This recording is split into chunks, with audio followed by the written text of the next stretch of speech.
Okay, Lou, you're talking about Field of Vision, the book you did for the Yeah. NFL. Yeah, the title of the book was Field of Vision. I think I was discussing Pete Rozelle. For anybody under 40 who doesn't know who Pete Rozelle was, Pete Rozelle was Commissioner. the head executive of the National Football League. And he's very smart, and he knew all about money, and he knew how to play one network off against the other. And when I say Jim Aubrey, you could make good time with Pete Rozelle by supplying him with a bunch of books for all the football players, all the entire personnel of the NFL. But I need one thing, Jim. You got to ask Pete Rozelle. I want to get into the locker rooms of these teams because I want a few shots in locker rooms. And Jim Aubrey checked Rozelle on that, and Rozelle said, yeah, I can't do anything about that. That comes at the discretion of the owners of the teams. There are a few locker rooms you can get into, maybe the New York Giants, but don't depend on it because I really can't influence that. That's their call. Anyhow, Jim Aubrey said, sure, go do it. And the logistics of that are interesting, I think, for anybody that's out there who's listening. There's a lot of work that goes into this that's beyond what you finally see, where you think, well, somebody put these photos around, designed the thing. What I did is I had to track down, as they say, 7 games. I just picked a Sunday arbitrarily. I hoped that I'd get snow in Minnesota, heavy rain in LA, and so on, just so photographically I'd have a nice variety of weather conditions. It turned out to be a hell of a nice Sunday afternoon all over the country.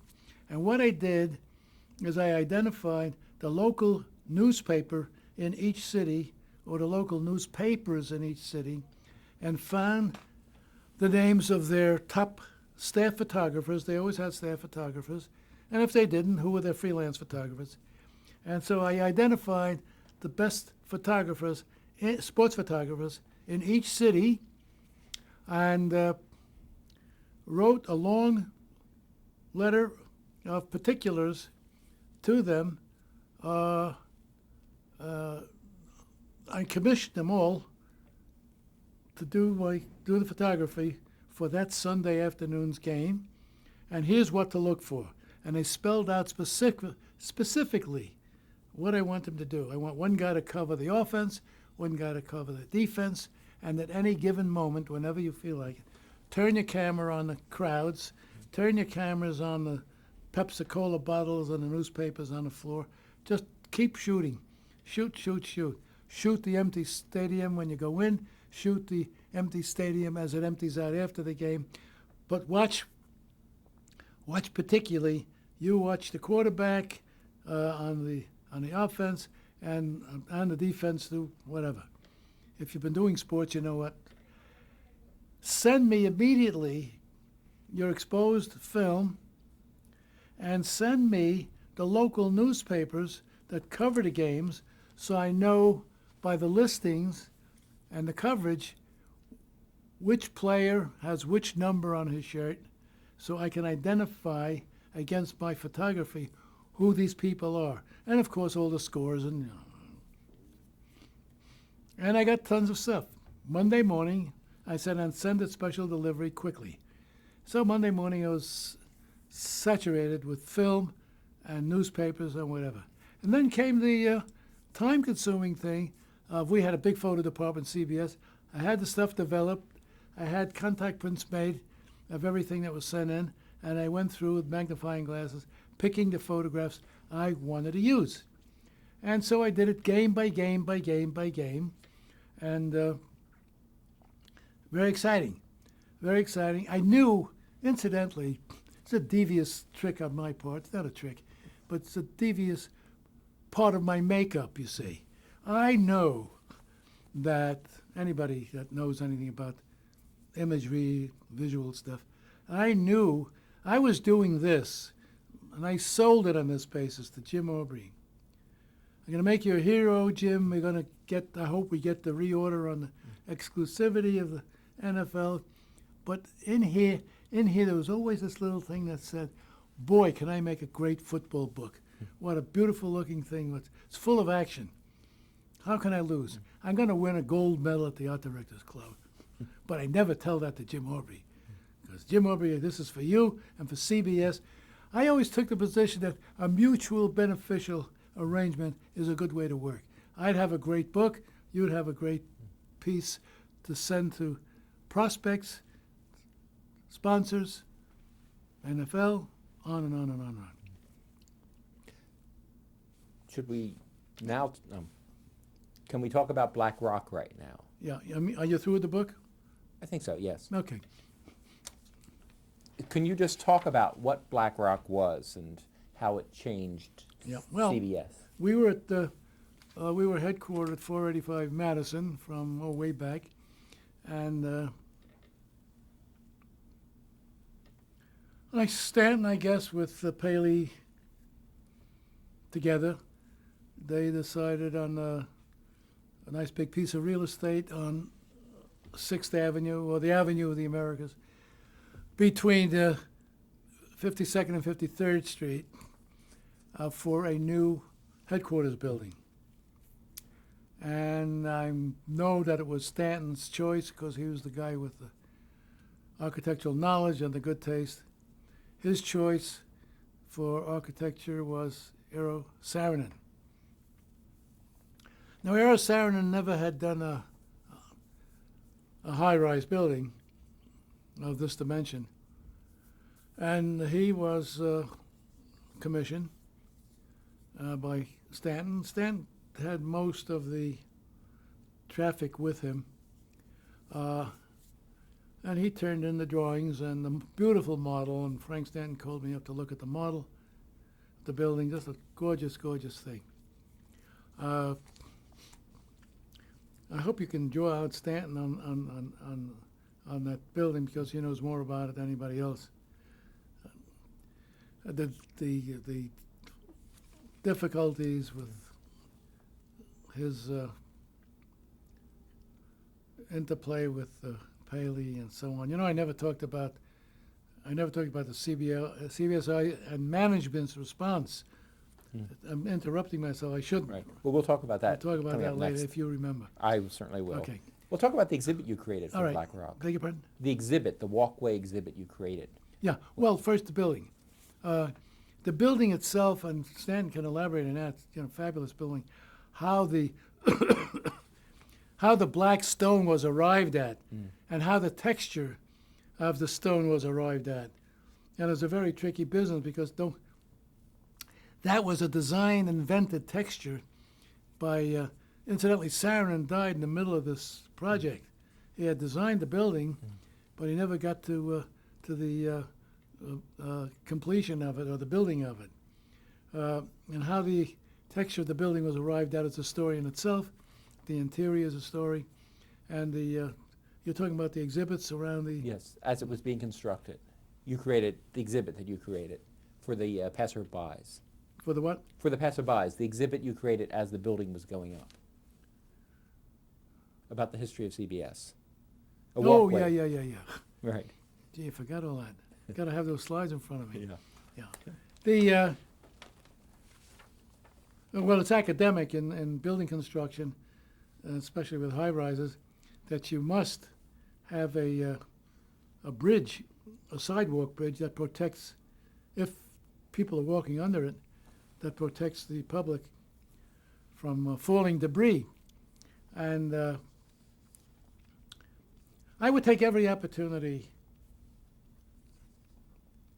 I would take every opportunity I found, and I would look for them, to promote CBS any way possibly. And I did that throughout my career there.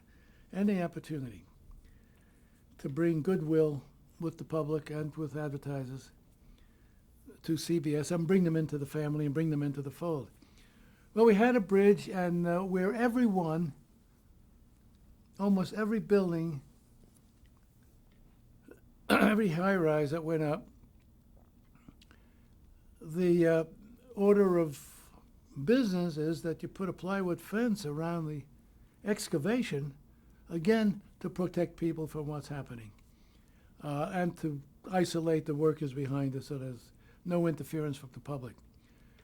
Being a Class C operation, as we were, CBS, my position was we're digging that hole, big, beautiful opening, dramatic in its own way, and dramatic for a number of reasons, because the independent subway runs right under that structure, and they had to reinforce the structure around the subway to make sure it'll hold up with that weight above it.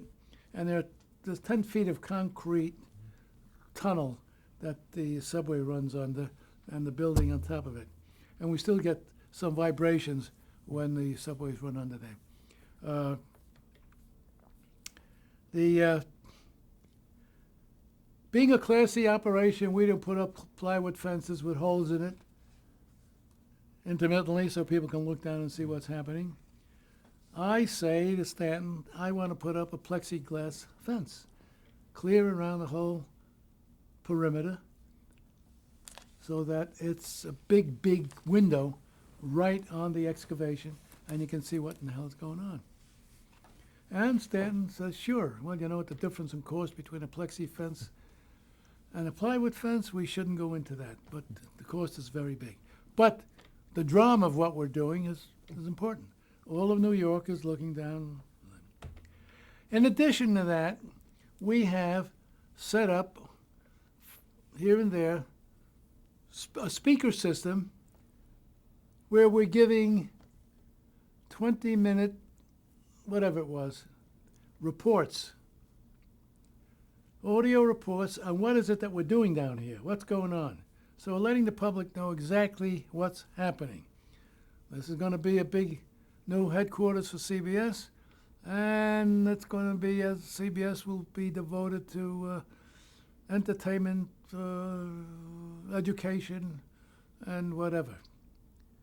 What did we used to say about ourselves? Entertainment, information, and education. It's what this structure is going to be devoted to. And it'll be housing all the CBS divisions that are now, many of whom are scattered all over the city. And the kind of stone we're using, and the architects' names, and so on, and how high it's going to be, and whatever. Over that, as the building starts to go up, as the steel begins to go up, or the reinforced concrete, rather, begins to go up, I build this bridge. I had this bridge built over the sidewalk, and now I have solid plywood walls, big empty walls, and that doesn't suit me because I want to do something additionally for the benefit of this wonderful company I'm working for. So I want to use that wall to tell the story. We're coming into an election year. 64 was a presidential 64. election year. We're coming into election year, and I didn't get into this, when we bought the New York Yankees, and they were fading fast, we bought them, they were in first place. By the time we held on to them for a while, they were in last place. And I was trying to induce, and I redid the stadium, redesigned the paint jobs and all the typography in the stadium, and try to get them to have good hot dogs in there, pizza, and whatever.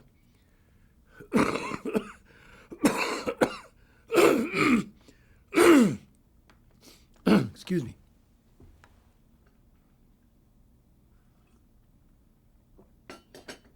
So you must have determined by now, I stick my nose into a lot of places that where essentially doesn't belong, but wherever I see a need, I go after it. You know, Yankee Stadium, what's my business with the stadium? What do I care about whether they have Nathan's hot dogs or high-grade hot dogs in there? but I do care because I'm trying to please the public, which is pretty skimpy at that time. So one of the things I did was create a Yankee Hall of Fame in the lower reaches of the Yankee Stadium, and big, wonderful space. And they created a bunch of panels of all the big stars in the New York Yankee family, going back to Babe Ruth and whatever. So we have these panels and great big transparencies of a Babe Ruth and a Lou Gehrig and whatever. And in the panels is a telephone. You pick up a phone, and you either hear the voice of Babe Ruth or Lou Gehrig, or if voices weren't available during that period, audio tape wasn't available, we simply had an announcer do a little historic piece on each one. Well, these panels are resting down there in the Yankee Stadium, and now we have the building going up, and I have these panels in storage, and I paid a lot of money for them, and I'm going to now use these panels on the wall under the bridge with a new building. And I'm going to tell a story of presidential elections going back to Al Smith and on and on and on and on. And then to gild the lily further, the panels are still up as the election goes by, and I'm now using the panels to promote my fall programming. And I've got Ed Sullivan saying something, and whoever else. I can't even think of who they are at this point. And so I made great use out of those panels while the building is going up. When the building went up, while the building's going up, Stanton will like this part, and before it even got into the three-dimensional structure of it, I'm looking at this hole in the ground, and I called Frank Stanton again. Frank, I got an idea. Can I see you? He said, come on up. We'll come up in 5 minutes. I come up and said, well, here's the thought. Something special going on with us. I mean, we got a new building. It's going to be forever during our lifetimes. Going to be a very special, fabulous piece of architecture. Hole in the ground. I find this an opportunity. I sense this, or I see this an opportunity to tell a CBS story. He said, like what? For example, I get the New York Giants in a scrimmage, in uniform, in a scrimmage down in a hole.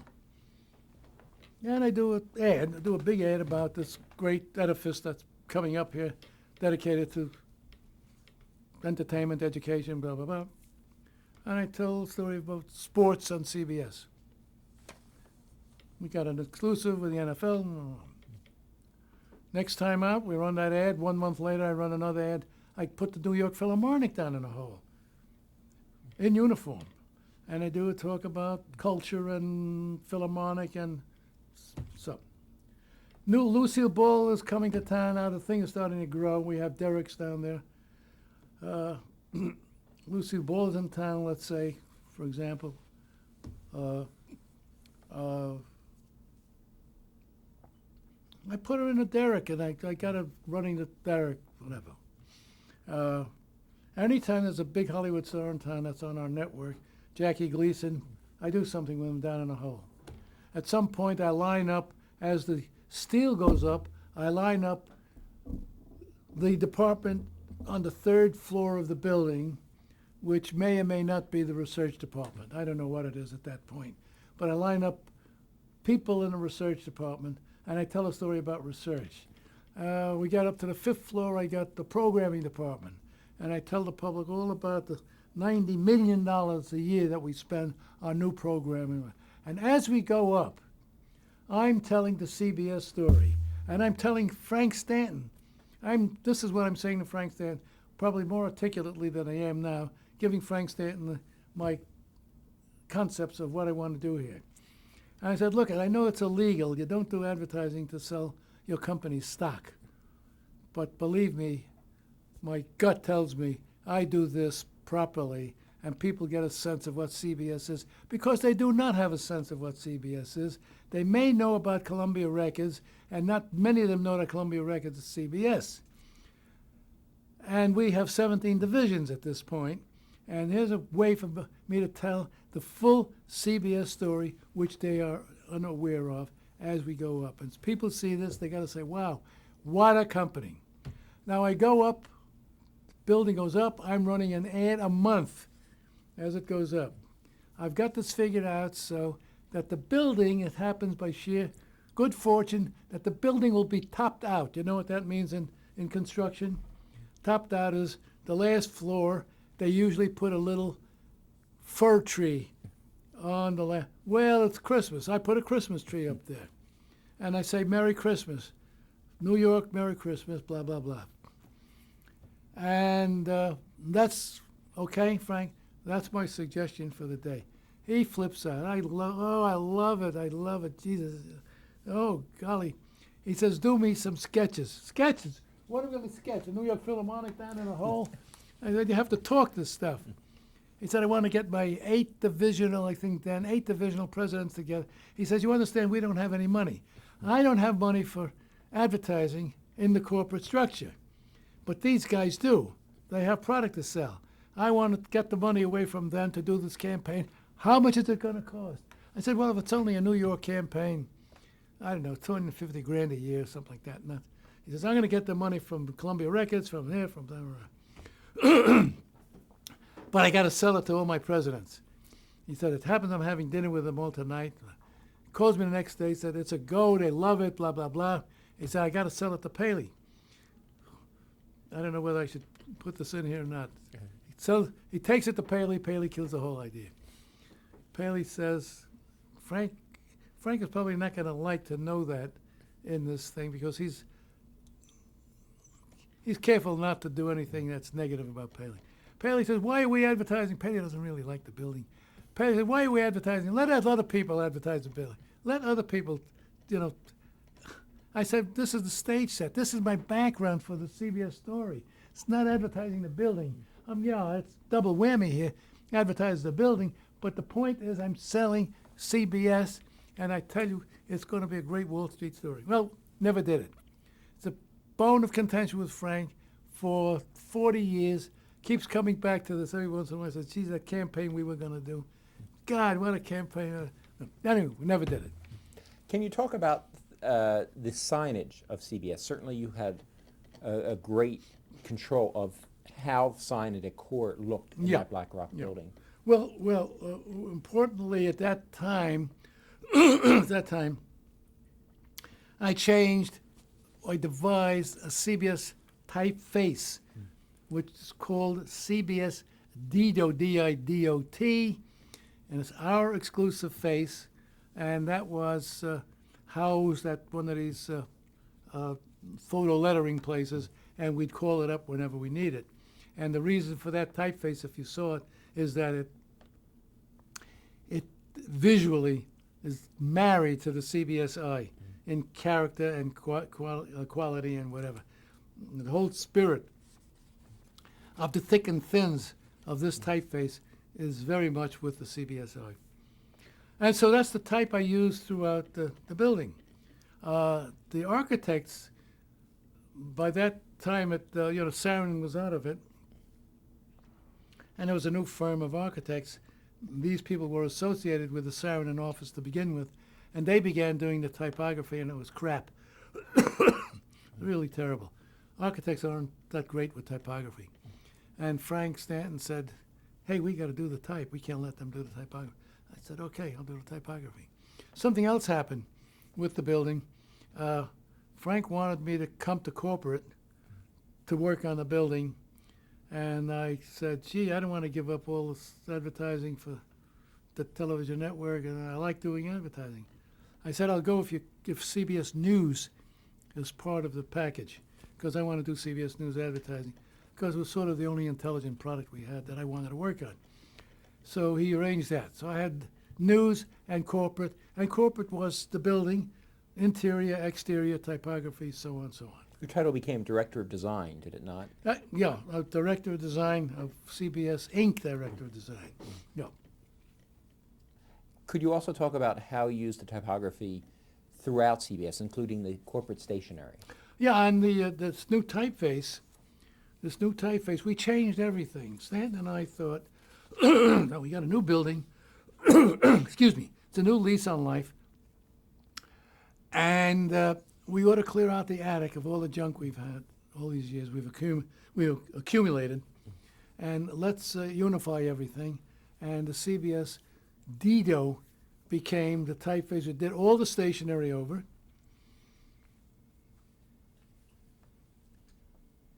Special stationery paper that was made for us, not because it was expensive, because it wasn't expensive. Small point that only paper mavens know what I'm talking about. Instead of 50%, 100% rag paper, I did it with 25% rag paper. Nice feel, nice color. And corporate stationery was engraved. And the normal people stationery was offset. And we have envelopes, craft paper envelopes in various sizes. And the craft paper was made to our color specs. And I even picked the string with which packages that leave the CBS building would be used to tie up this nice black string. So everything was unified. The stationery,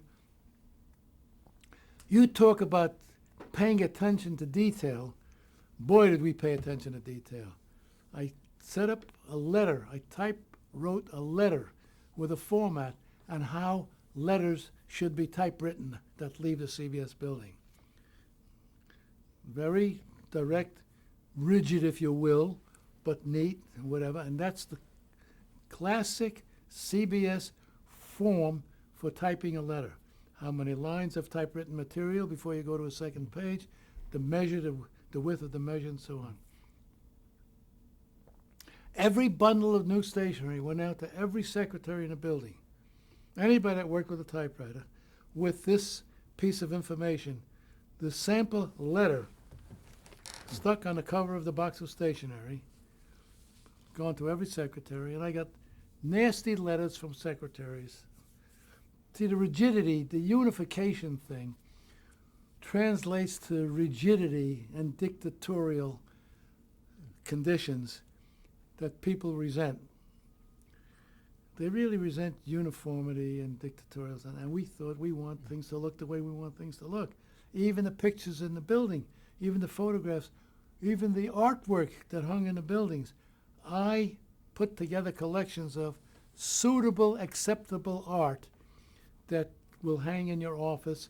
You have the right to choose it, but we have the right to dictate or to suggest that this is what we want in the building. We don't want paintings by the numbers. We don't want the Esquire nudes. We don't want any of that stuff. Here's what we want. And remember that you're a temporary occupant of this office. You can't treat it like you're at home. A lot of stuff like that where we called the shots.